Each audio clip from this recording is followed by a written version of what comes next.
Black widow mom saves billionaire grandson from committing suicide, and he changed her life forever. The wind at 30 stories wasn't just a breeze.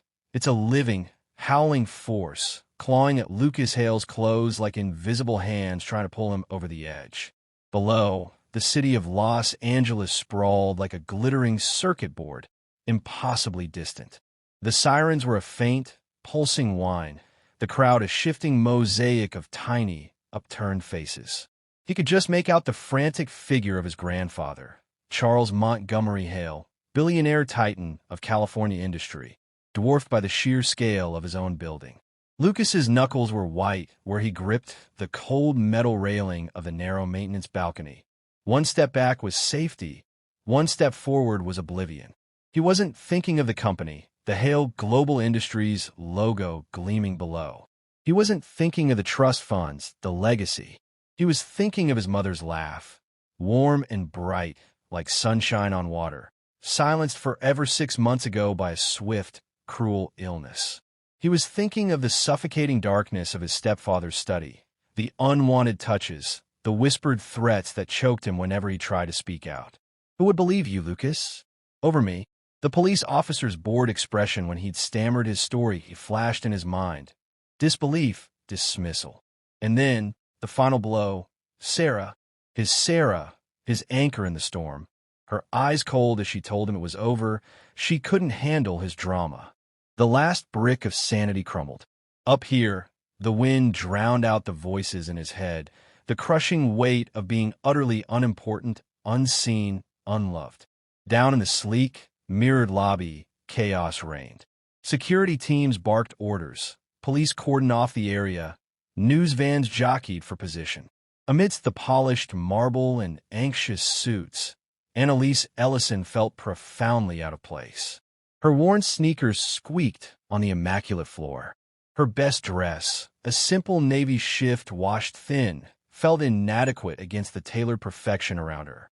In her handbag, carefully folded, was a janitorial application for Hale Global. It wasn't glamorous, but it was work. Work meant food for her 10-year-old son, Elijah. Work meant maybe keeping the tiny, cramped apartment where the scent of damp lingered despite her best efforts. A memory flickered, sharp and painful. The fire alarm shrieking in their old apartment building. Marcus, her husband, shoving her and a toddler Elijah towards the stairs. Go, get out. I'll be right behind. The heat, the smoke, the terror. He never came out. The crackling roar, the collapse, the suffocating grief that followed.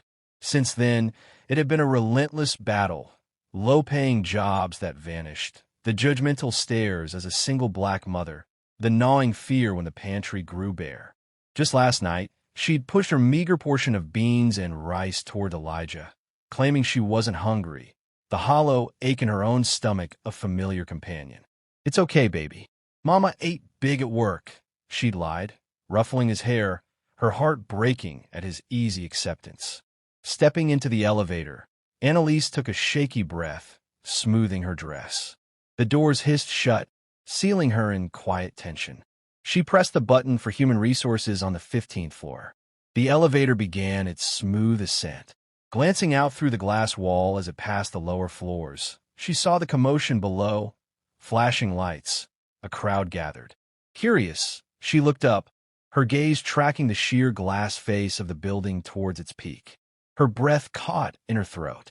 High above, terrifyingly small against the vast sky, a figure stood on a narrow ledge. Not standing casually, standing on the very edge. Panic, cold and sharp, sliced through her. Oh God, no! The elevator dinged, arriving at the 15th floor. The doors slid open. Human resources awaited. A job application awaited. A young man's life hung in the balance, 30 stories higher. Annalise didn't hesitate. She slammed her hand on the door close button, then frantically stabbed the button for the top floor, 30. The elevator lurched upward again, faster this time. Her heart hammered against her ribs, a frantic drumbeat echoing the fear thrumming through her. She wasn't a hero. She was just Annalise. But she was a mother, and she saw someone in desperate pain, enjoying this story of hope An unexpected connection? Don't miss the next inspiring tale. Hit subscribe to stay updated.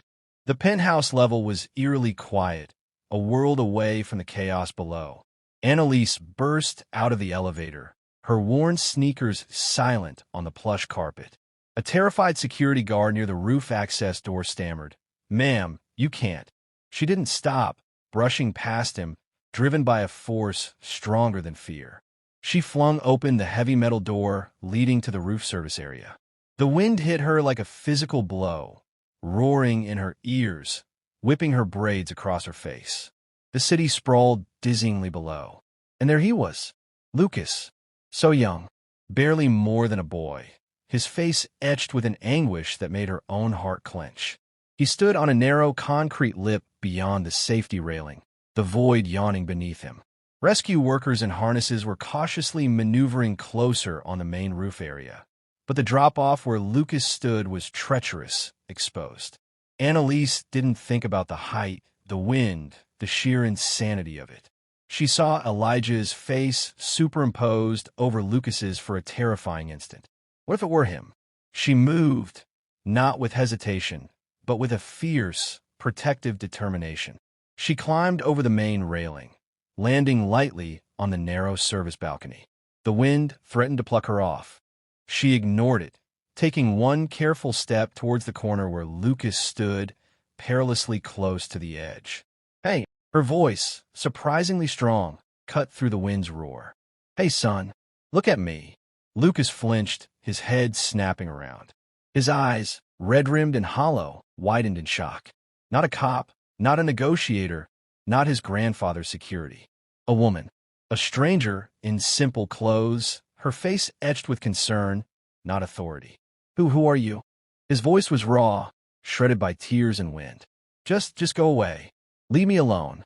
"I can't do that," Annalise said, taking another small step, keeping her body low, her movements non-threatening. She stopped about 6 feet away, the precipice terrifyingly close to them both. "My name's Annalise.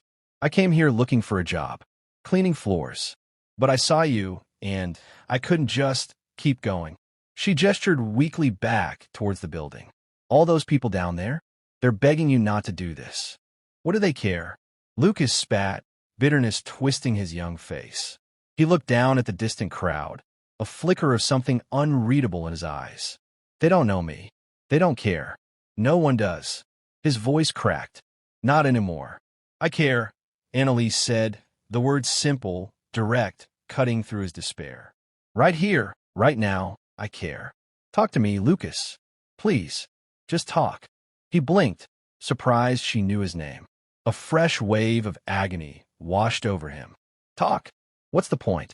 Everything good is gone." A sob ripped from his throat. "My mom, she was everything. The only one who really saw me. Not the money, not the stupid last name. Just me." He squeezed his eyes shut, the memory vivid. His mother's gentle hand on his fevered brow during childhood flu, her unwavering belief in him when he struggled in school, the way her eyes crinkled when she laughed. Gone. And now it's just him. He shuddered. "My stepfather. He. Lucas couldn't say the words, the shame and terror too immense. The memories flooded in, the door clicking shut in his stepfather's study, the smell of expensive cologne turning cloying, the unwanted hands, his threats that froze him in place. "Tell anyone, and who will they believe? The troubled rich kid? Or me? Your mother wouldn't want this scandal." He tried, once, a trembling call to the police. The officer's skeptical look, the gentle suggestion he was acting out in grief, still burned. Then Sarah. His voice was a broken whisper. She was the only light left. And she said I was too much, too broken. The finality in her eyes, as she walked away, felt like a physical wound. Annalise listened, her own heart breaking for this lost boy. The wind whipped tears from her eyes, mingling with his. "Lucas," she said, her voice thick with empathy, "I hear you. I hear that pain. It's a heavy, heavy burden." She took another half-step closer. "I lost someone too. My husband, Marcus. A fire." The memory flashed, the choking smoke, the desperate hope fading as the flames consumed their old life, the crushing silence after. He saved me and our boy, Elijah. Gave his life for ours. She met Lucas's startled gaze. The pain, it felt like drowning. Like the world had ended. And afterwards, it was hard. So hard. Being alone. Raising Elijah. Watching him sometimes go without because I couldn't. She swallowed. The familiar ache of hunger and helplessness rising. But Lucas, my boy, he needs me. He's 10. His whole life ahead of him. Just like yours. She gestured towards the vast cityscape. Life, it knocks you down. Oh, it knocks you down hard. Takes people you love. Piles on hurt that feels unbearable. I know that darkness. I've lived in it. She leaned forward slightly, her eyes locked on his. But you're 18, Lucas. You haven't even begun to see what life can be. The good, the beautiful, the moments of pure joy waiting for you that you can't even imagine right now. This pain? This isn't the end of your story. It's a terrible, awful chapter. But chapters end. He was crying openly now, great heaving sobs that shook his thin frame. The raw honesty in her words, the shared understanding of loss, was a lifeline he hadn't known existed. I don't know how, he choked out. It hurts so much everywhere. You don't have to know how right now, Annalise said softly, tears streaming down her own cheeks. You just have to choose to stay. Take one step back. Just one. Then another. Let people help you. Your grandfather down there? He looks like his heart is breaking. She saw the flicker of doubt in his eyes. He might not have known how to help. Lucas. People make mistakes. Big ones. But he's here. Begging. That counts for something. She held out her hand, palm open, not demanding, just offering. Please, come back. For the chance to see what happens next. For the possibility of feeling something other than this pain. For your mom, who wouldn't want this for you. For you, if this story of compassion pulling someone back from the brink resonates with you, consider subscribing for more uplifting narratives. Lucas stared at her hand.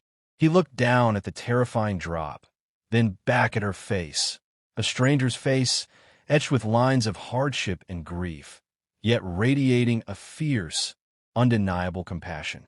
He saw his mother's eyes in Annalise's, not physically, but in the depth of understanding, the refusal to give up on him.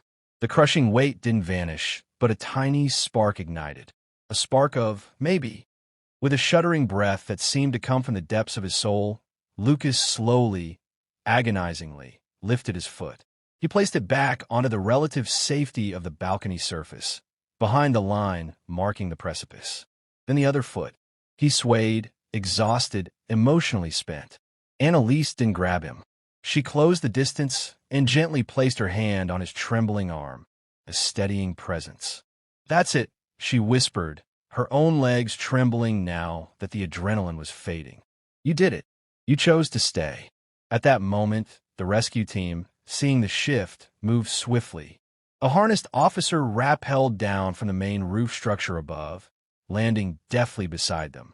Within moments, Lucas was secured in a safety harness. Annalise clung to the railing, her knees suddenly weak as the reality of the height and what she'd done hit her. Another officer clipped her into a harness too. They were carefully guided back over the main railing onto the secure roof area. The moment Lucas's feet touched the solid surface of the main roof, Charles Montgomery Hale surged forward, tears streaming down his weathered face, ignoring the security, trying to hold him back. He engulfed his grandson in a crushing embrace, sobbing uncontrollably, murmuring apologies and endearments Lucas couldn't fully process yet. Lucas buried his face in his grandfather's shoulder, his body racked with tremors, clinging to the solidity, the undeniable proof he was back on solid ground. Annalise stood a few feet away, unnoticed for a moment, catching her breath, wiping her face. She watched the reunion, a small, exhausted smile touching her lips. Her job was done. She started to turn, intending to slip away quietly, back to the world of job applications and empty cupboards. Wait, please wait. Charles Hale's voice, hoarse but commanding, stopped her.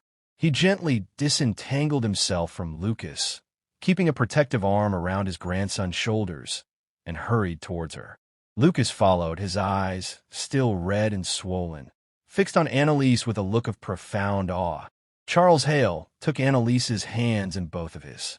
His hands were strong, lined but trembling slightly. "Miss Ellison." "Annalise Elison," she said softly. "Ms. Ellison." Charles breathed, his voice thick with emotion. There are no words, none that are adequate. You saved my grandson's life." He looked from her to Lucas and back. "You risked your own. When no one else could reach him, you did." Lucas nodded mutely, fresh tears welling. Annalise shook her head, embarrassed. "I just talked to him. Anyone would have." "No," Lucas interrupted, his voice raspy but clear. "No one else did. No one else saw me." He looked at her, the unspoken gratitude immense. Charles squeezed her hands. "Please come down with us. Let us thank you properly." He saw her hesitation, the glance towards her worn handbag. "Please." Feeling overwhelmed, but unable to refuse the raw emotion in their faces, Annalise nodded. The descent in the private elevator was silent, charged with exhaustion and the aftershock of adrenaline. In Charles Hale's opulent office, overlooking the city that had almost claimed his grandson, Annalise sat nervously on the edge of a plush sofa. Lucas sat nearby, wrapped in a blanket someone had provided, sipping water, looking fragile but present. Charles paced briefly, then stopped before her. "Ms. Ellison," he began, his voice steady now, filled with a new respect. "My assistant mentioned you were here today applying for a position?" Annalise flushed, pulling the slightly crumpled application from her bag. "Yes, sir. For the janitorial staff. Third shift." Charles took the application, his eyes scanning it quickly. Then he looked back at her, a thoughtful expression replacing the earlier desperation. "Janitorial," he murmured. He studied her face, the intelligence in her eyes, the quiet dignity, the extraordinary courage she displayed. "Ms. Ellison, forgive my bluntness, but this application doesn't tell me much. Tell me about yourself. Your background." Annalise took a deep breath. I have an associate's degree in business administration, sir, from City College. Years ago, she felt the inadequacy. I worked as an office manager for a small logistics company for almost a decade, until my husband passed. After that, she shrugged, the unspoken struggles hanging in the air, the gap in her resume, the menial jobs. Life got complicated. I do what I need to for my son. Charles nodded slowly. He picked up a sleek tablet, tapping swiftly. He was accessing her full application, including the resume she'd uploaded online days before. He read silently for a moment, his eyebrows rising slightly. "Your tenure at Coastal Logistics? You managed a team of 15? Implemented a new inventory system that reduced waste by 18%. Annalise nodded, surprised he dug that deep. "Yes, sir. It was a good team. We made it work." Charles put the tablet down. He looked at Lucas, then back at Annalise. The gears were turning. "Ms. Ellison, courage like you displayed today is rare. Wisdom and compassion like you possess are invaluable. But I see now it wasn't just courage that brought Lucas back. It was your ability to connect, to understand, to communicate under unimaginable pressure." He paused, a decision solidifying in his eyes. "The janitorial position is beneath you. Frankly, this entire building might be beneath the quality you possess." He leaned forward, his gaze intense. "Hale Global Industries has been adrift since my daughter, Lucas's mother, passed. She was our CEO, and her spirit, it's been missing." He looked at Lucas, pain and love mingling. "We need that spirit back. We need integrity. We need someone who sees people, not just profit. Someone with the heart to lead and the strength to make tough calls." He took a deep breath. "Ms. Ellison, I would be honored if you would accept the position of Chief Executive Officer of Hale Global Industries." Annalise stared at him. The words didn't compute. CEO? It was absurd. Impossible. "Mr. Hale, I appreciate the sentiment, truly, but I'm not qualified for that. I haven't worked in that capacity in years. I applied to clean floors." "Qualifications can be refreshed," Charles stated firmly. "But character, instinct, the ability to inspire, and lead in a crisis? That's innate. I saw it today. Your resume, once you had the chance, shows capability. The rest? We can support you. Mentorship, training. But I need someone with your heart at the helm. He picked up a folder. Along with the position, I am transferring 15% of the company's shares to you. And this. He slid a check across the desk. The amount written made Annalise's vision swim. For $1 million. Is a token of my profound, everlasting gratitude. A gift. Annalise looked at the check. It represented security beyond her wildest dreams. No more empty cupboards. No more worn sneakers. Elijah could have everything. But something inside her recoiled. She looked at Lucas, seeing the fragile hope in his eyes. She thought of Marcus, of the values they'd built their life on. She pushed the check slowly back towards Charles Hale. Her voice, when she spoke, was quiet but unwavering. Mr. Hale, I appreciate this more than I can say. Truly, and I will gratefully accept the position if you truly believe I can earn it and make a difference. I will work harder than anyone you've ever known to prove that trust right. She took a deep breath. And the shares, that's a stake in the future. I accept that responsibility with humility. But this, she tapped the check. I cannot accept this money. Charles looked stunned. Ms. Elison, it's yours. A gift. I saved Lucas because I saw a young man in unbearable pain, Annalise said, her gaze steady, meeting his eyes and then Lucas's. Because somewhere I saw my own son. Because losing someone you love, it breaks you, but it shouldn't end you. I did it because it was the right thing to do. The human thing to do. Taking money for that, it would cheapen it. It would feel wrong. She offered a small, determined smile. I want to earn my way. For me. For my son. Let me prove myself through the work. A profound silence filled the room. Charles Hale looked at her, a new depth of respect dawning in his eyes. Lucas watched her, a flicker of something warm replacing the lingering shadows. Admiration, maybe even the beginnings of trust. Charles slowly picked up the check. He didn't tear it up, but placed it carefully back in the folder.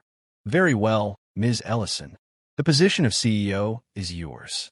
The shares are yours. And the respect of this company. That I suspect you will earn swiftly. A genuine smile touched his lips. Welcome to Hale Global. When can you start? Witnessing the power of genuine kindness? Stories like this remind us of the light in the world. Subscribe for more heartwarming journeys. The news rocked the business world. Annalise Elison, from janitor applicant to CEO of Hale Global Industries. The whispers were skeptical, dismissive, sometimes outright cruel. Token hire. Charity case. She'll run it into the ground in a month. Annalise heard the whispers. She felt the skeptical stares from seasoned executives. But she remembered the wind on the roof. She remembered Lucas's eyes. She remembered Marcus's courage.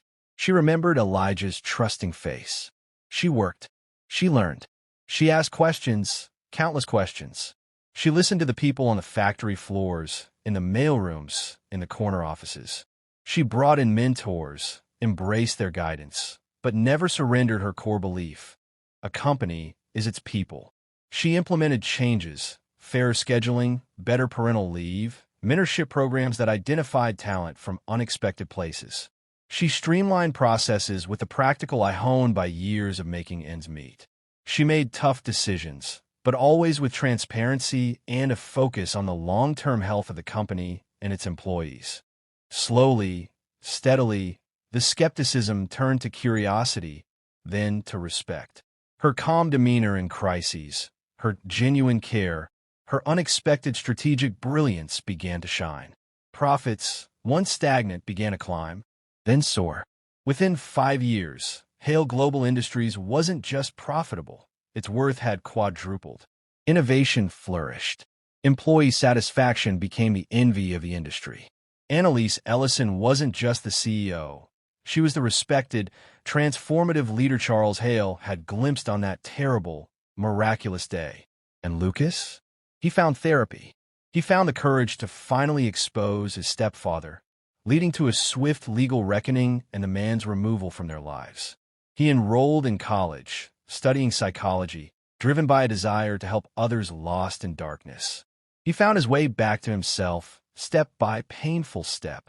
And through it all, Annalise was there, not replacing his mother, but offering a steady, unwavering presence. She listened without judgment, offered advice when asked, celebrated his victories, big and small. She included him in Sunday dinners with Elijah, who adored the big brother, who understood video games. She became his anchor, his champion, a testament to the enduring power of the connection forged on a rooftop ledge. One evening, 5 years after the rescue, Annalise stood in her elegant but comfortable office, now truly her own. The city lights glittered below, no longer a terrifying void, but a panorama of possibility. Lucas walked in, taller, more confident, carrying 2 steaming mugs of tea, chamomile for her, his favorite peppermint for him. He placed hers on the desk. "Hey, Mom," he said softly. The title's still new, still precious, earned over countless shared meals, quiet conversations, and unwavering support. Annalise turned, her smile warm and deep, reaching her eyes. "Hey, sweetheart. Long day." He nodded, sitting across from her, studying for finals. "But good." He looked around the office, then back at her, his expression filled with quiet pride. "Just wanted to say thank you again for everything, for that day, and for every day since." Annalise reached across the desk, taking his hand. "Thank you, Lucas," she said, her voice thick with emotion, "for choosing to stay, for showing me and the world that every life has infinite value and every ending can be a new beginning."